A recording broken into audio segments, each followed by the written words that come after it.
गुरु प्यारी साध संगत जी, सभी को प्यार भरी राधा स्वामी जी।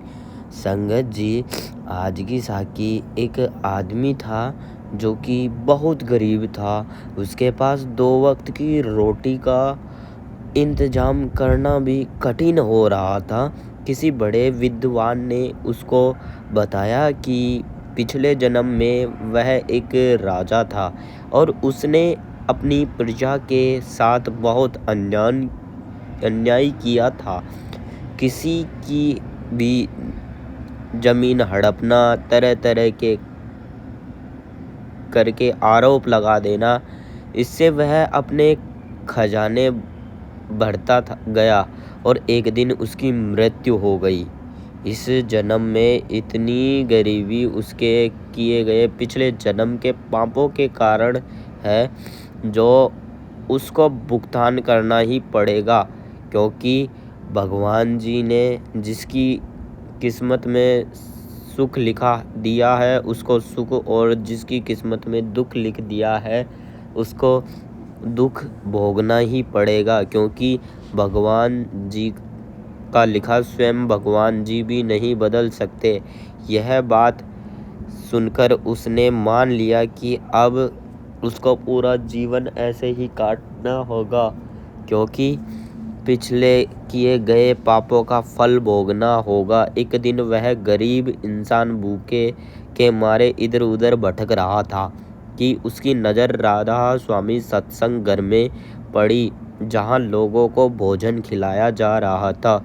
बहुत भूखा था तो चला गया अंदर, और उसकी समय खाना खाने के साथ साथ पास के एक पांडाल में सत्संग भी चल रहा था।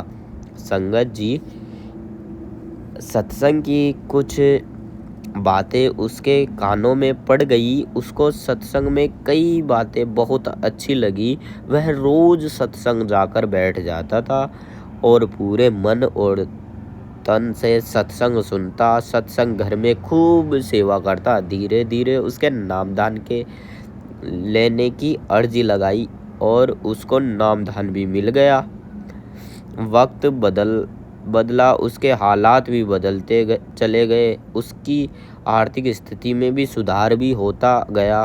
फिर एक दिन बाबा जी ने एक सत्संग में बाबा जी से कुछ पूछने की इच्छा मांगी।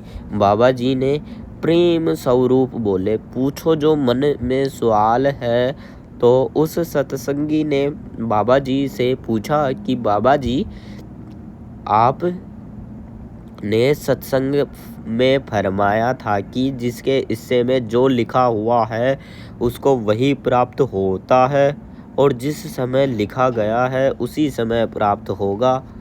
तो उससे कम या उसके अधिक, उसे पहले या उसे बाद किसी को प्राप्ति नहीं होता। चाहे वह सुख हो या दुख हो, तकलीफ, सबको अपने कर्मों का फल भुगतना ही पड़ेगा। तो बाबा जी, मेरे जीवन में इतनी गरीबी, फिर आपने मेरा समय कैसे बदल दिया? तो बाबा जी मुस्कुराते और एक सेवादार को बुलाया और उससे सेवादार से एक कोरा कागज, मतलब सफ़ेद कागज मंगवाया और 7 स्याही मंगवाई। साथ में एक मोहर भी मंगवाई। इस मोहर को बिना स्याही में लगाए उस सत्संगी को दिखाया और पूछा, बताओ मोहर पर अक्षर उल्टे हैं या सीधे हैं? तो सत्संगी ने कहा, अक्षर तो उल्टे हैं। फिर बाबा जी मोहर को स्याही में डुबोए और कोरे कागज पर मोहर लगा दी। अब बाबा जी ने दोबारा पूछा, अब बताओ अक्षर उल्टे हैं या सीधे हैं? तो सत्संगी बोला, अब तो अक्षर सीधे हो गए। तो बाबा जी बोले, अब समय आया कि इस उदाहरण का मतलब क्या था। मगर वह सत्संगी भाई हैरान था और कहने लगे, बाबा जी जरा खुलकर समझाओ कि आप इस उदाहरण से क्या समझाना चाह रहे हो। तो बाबा जी बोले, जिस प्रकार मोहर में अक्षर उल्टे थे और स्याही लगाकर छापने पर सीधे हो गए, इसी तरह जीव का भाग्य भी सीधा हो जाता है। अगर किसी जिंदगी में परमात्मा रूपी संत सतगुरु आ जाते हैं तो अगर जीव सतगुरु की शरण में आ जाए तो सतगुरु उसके भाग्य को बदल ही देते हैं। सतगुरु चाहे तो किसी का किस्मत में लिखा हुआ भाग्य भी बदला जा सकता है। जब ब्रह्मा जी ने वेदों की रचना की थी तो ना करने के बाद भी उनकी शाही बच गई थी, तो वह उसे लेकर भगवान जी के पास गए और ब्राह्मण जी ने प्रार्थना की कि यह इस शाही का क्या करना है। तो भगवान जी ने कहा, इस शाही को लेकर संतों को दे दो, क्योंकि मैंने लोगों की किस्मत उसके कर्मों के हिसाब से लिख दी है। अब मैं चाहूँ तो भी लिखा हुआ नहीं बदल सकता, लेकिन एक सच्चा सतगुरु अगर चाहे तो मेरा लिखा हुआ भी बदल सकता है। साध संगत जी, इसलिए हर सत्संग में कहा जाता है कि अपने आप को अपने सतगुरु को सौंप दो और सतगुरु को बताए मार्ग पर चल दो। देखो भगवान का लिखा हुआ भी बदला जा सकता है। अपने सतगुरु पर अटूट विश्वास करके देखो, हर बिगड़े काम खुद ब खुद ये बताए सही रास्ते पर चले तो मालिक की मेहर जरूर होगी। नाम की बख्शिश देकर अपनी मोहर को बाजी हमारे ऊपर लगा ही चुके हैं। हम बहुत ही किस्मत वाले हैं जो बाबा जी ने हमें अपनी शरण में ले लिया।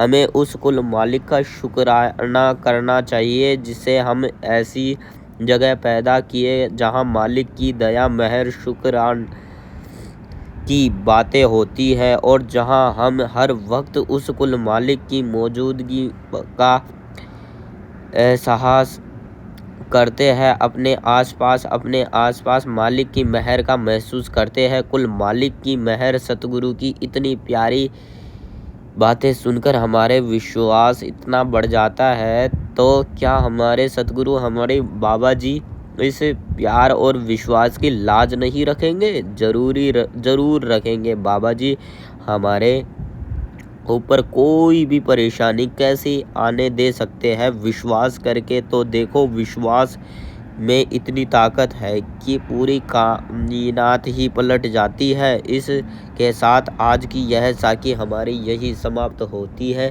अगर संगत जी आपको हमारी यह वीडियो अच्छी लगे तो वीडियो को लाइक करें और अपने दोस्त और रिश्तेदारों में यह वीडियो शेयर करें।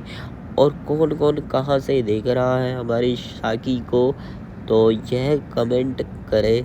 और नई नई साखी सुनने के लिए हमारे चैनल को सब्सक्राइब करें। राधा स्वामी जी।